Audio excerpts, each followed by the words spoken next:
요즘엔 육아도 템빨이라고 하는데요. 당연하지만 PC 작업에서도 생산성을 올려주는 아이템들이 있습니다. 이번 영상에서는 장식을 위한 소품이 아니라 작업의 효율을 향상시켜주는 아이템 5가지를 소개해드리려고 합니다. 반복되는 업무를 좀 더 쉽고 빠르게 처리하고 싶으시다면 이번 영상 끝까지 시청해주세요. 작업의 효율성과 가장 밀접한 입력 장치부터 살펴보겠습니다. PC 작업의 생산성에 관해서라면 이 제품을 따라올 만한 것이 있을까 싶은데요. 키보드의 한계를 넘어설 수 있는 특별한 컨트롤러, 투어박스 엘리트라는 제품입니다. 다른 컨트롤러 제품들이 대부분의 버튼을 동일한 모양으로 만드는 것에 비해 이 제품은 모양과 크기, 위치까지 제각각입니다. 미적인 부분보다는 다양한 컨트롤이 빠르게 가능하도록 사용성 그 자체에 올인했다는 걸 보여주는 것 같았습니다. 각 버튼에는 어울리는 이름도 붙여져 있기 때문에 할당된 기능들을 좀 더 쉽게 기억할 수 있게 되더라고요. 투어박스를 통해 어떤 컨트롤이 가능해지는지 간단하게 포토샵부터 보여드릴게요. 스크롤을 돌려주면 화면 확대 축소가 되고 눌러주면 화면 크기에 알맞게 조정됩니다. 노브를 돌려주면 브러쉬 크기가 조절되는데요. 다른 버튼과 조합해서 사용하는 것도 가능합니다. 풀 버튼을 누른 상태에서 돌려주면 브러쉬 투명도가, 숏 버튼과는 브러쉬 경도, 탑 버튼과는 흐름을 조절해줄 수 있습니다. 이것을 다시 키보드와 마우스로 조절해 보려고 하면 키를 여러 번 눌러줘야 하거나 단축키 조합을 위해 손을 움직여줘야 하는 게 바로 불편하게 느껴지더라고요. 프리미어 프로에서는 역시 스크롤로 타임라인 확대 축소가 가능하고요. 톨 버튼과 조합해 오디오 트랙의 높이도 조절해줄 수 있습니다. 노브를 돌려주면 편집점으로 이동되고 다이얼을 돌려주면 타임라인 포인터가 이동됩니다.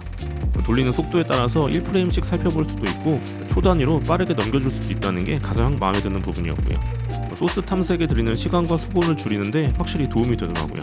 여기에 속도와 진동 피드백의 강도까지 설정 가능해서 독특하고 매력적인 조작감도 느낄 수 있었습니다.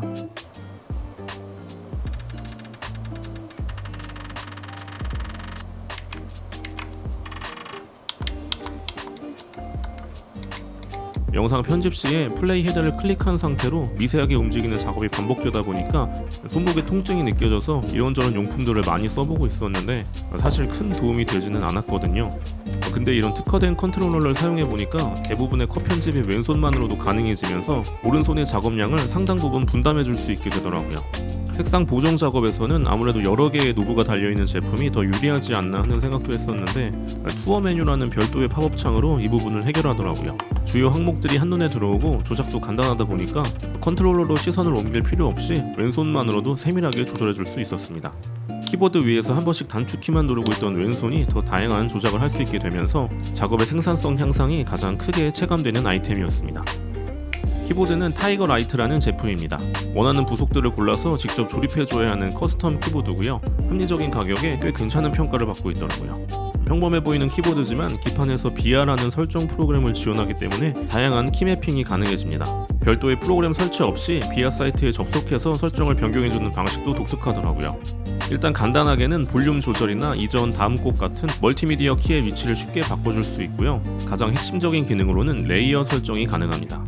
0번 레이어는 일반적인 키보드 배열이고요. 1번 레이어에는 특별한 기능들을 설정해봤습니다. 이런 레이어 변환 기능으로 텐키레스 키보드에서도 풀배열 키보드의 넘패드처럼 숫자 입력이 가능해집니다. 마우스 기능들도 키보드에서 사용할 수 있어서 간단한 작업에서는 항상 피로도가 쌓여있는 오른손을 쉬게 할 수도 있었고요.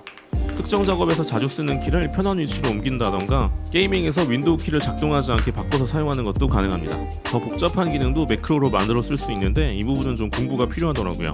키크론의 최근 제품들이 이 비아를 지원하게 되면서 키크론 홈페이지에 관련 정보들이 잘 정리되어 있으니 이곳을 참고해보시는 것도 좋을 것 같습니다. 키보드의 외형적으로는 투어박스와 같은 반투명의 블랙 하우징으로 맞춰주었고요. 미세하게 느껴지는 질감이 좋아서 레오폴드 키캡을 오랫동안 사용하고 있습니다. 세 가지 키캡을 섞어서 쓰는 건 좀 과하다고 생각하지만 까만 키캡에 질린 상태라 투명 키캡도 일부 끼워주었고요. 스위치는 SWK 네온을 사용하고 있습니다. 보통 집에서 혼자 일하기 때문에 확실한 피드백을 주는 타건음을 선호하는 편이고요. 취향에 맞는 스위치로 타이핑을 하고 있으면 작업도 좀 더 즐거워지는 것 같더라고요. 효율성을 위한 마우스라면 대체하기가 어려운 제품이죠. 로지텍 MX 마스터 3입니다. 이 제품 역시 전용 프로그램의 기능이 상당히 강력합니다. 앞뒤 버튼이나 가로 휠, 엄지 버튼 등의 프로그램별로 원하는 기능을 지정해 줄 수 있습니다. 포토샵이나 일러스트레이터 같은 어도비 툴에서 앞뒤 버튼에 확대 축소만 넣어줘도 상당히 편해지더라고요. 특히 프리미어나 엑셀에서 가로로 스크롤할 수 있는 엄지 휠의 활용도 다른 마우스에서는 찾을 수 없는 부분이었고요. 로지 플로우 기능을 설정해주면 PC와 맥을 하나의 마우스로 자유롭게 전환해가며 사용할 수 있고요. 윈도우 PC의 파일을 맥으로 바로 복사해주는 것도 가능합니다. 예전부터 있었던 기능인데 쓸 때마다 꽤 신기하더라고요. 오래 쓰다 보니까 바닥에 마우스 피트가 들뜨면서 긁히는 느낌이 들기도 했었는데 알리익스프레스에서 교체용 제품을 구입해서 바꿔주었더니 다시 부드럽게 사용할 수 있었습니다.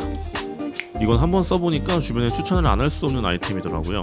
바로 모션 데스크입니다. 앉은 자세와 일어선 자세 중 어떤 자세가 몸에 더 안 좋을까요? 정답은 어떤 것이든 한 자세를 오래 유지하는 것이 가장 몸에 좋지 않다고 합니다. 혈액순환도 잘 되지 않고 체중이 실리는 특정 근육에도 무리가 온다고 하더라고요. 업무 때문에 컴퓨터 앞을 떠날 수는 없지만 모션 데스크를 사용하면 자세를 바꿔주는 것은 가능해집니다. 저는 일도 하고 게임도 하면서 하루의 대부분을 책상 앞에서 보내고 있는데요. 개인적인 경험으로는 모션 데스크를 사용하면서 허리나 등의 통증을 느끼는 일도 많이 줄어든 것 같더라고요. 앉은 상태에서도 책상 높이를 내 몸에 맞춰줄 수 있어서 발받침대 없이도 바른 자세로 앉는 것에 많은 도움이 되었습니다. 일반적인 72cm 높이의 책상만 써오다가 모션 데스크로 65cm 정도까지 낮춰줬더니 처음 느껴보는 편안함을 경험할 수 있었습니다. 일반 책상에 비하면 가격은 좀 높은 편이지만 허리나 목의 건강을 생각한다면 충분히 투자할 만한 가치가 있다고 생각되는 아이템입니다. 이건 캡슐 그래비티라는 보조 배터리입니다. 전면에 디스플레이로 시계 기능도 가능한데요. 이걸 뒤집으면 3가지 기능의 타이머로 사용 가능합니다. 0초부터 시작되는 타이머, 지정한 시간부터 줄어드는 카운트다운 타이머도 되고요. 가장 많이 쓰는 건 25분의 스터디 상태와 5분의 휴식 상태가 반복되는 포모도로 타이머입니다. 공부든 업무든 멍해지면서 늘어질 때가 있는데 이럴 때 해야 될 일들을 작은 분량으로 나눠서 시간을 정해두면 좀 더 도움이 되더라고요. 여기서 더 긴장감을 주고 싶을 때는 이런 타이머도 쓰고 있습니다. 알람 소리도 시끄러운 편이고 시한폭탄 같은 소리도 나서 일단 계속 신경이 쓰이게 됩니다. 한 번씩 쳐다볼 때마다 남은 시간이 시각적으로 한눈에 들어오고요. 뭔가 쫓기는 느낌이 들어서 빨리 끝내고 싶어지더라고요. 뭔가를 하루 종일 열심히 하는 건 쉽지 않은데 25분 정도는 할 수 있잖아요. 그걸 반복해 나가다 보면 어느새 진도가 많이 나가 있더라고요. 이번 영상에서는 작업의 생산성을 위한 아이템들을 소개해드렸는데요. 기본적으로는 책상 위에 불필요한 물건들을 치우고 스마트폰을 시선이 닿지 않는 곳에 두는 것도 집중에 도움이 되는 방법인 것 같습니다. 지금까지 쾌적한 방구석 책상 꾸미기, 오늘의 데스크 오대승이었습니다. 감사합니다.